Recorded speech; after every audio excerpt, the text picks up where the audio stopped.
बिस्मिल्लाहिर्रहमानिर्रहीम।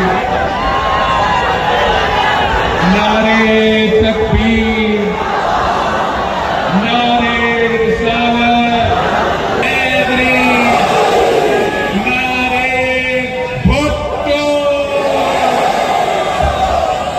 मैं अपने इतना शानदार इस्तकबाल किया है, इतना जोश, जज्बे और मोहब्बत के साथ। अरब रुपया 1500 अरब रुपया सब्सिडी की सूरत में अशराफिया को दिया जाते हैं। मैंने अपने मंशूर में वादा किया है कि ये जो अशराफिया का, अमीरों का सब्सिडीज है, इनको हम बंद करके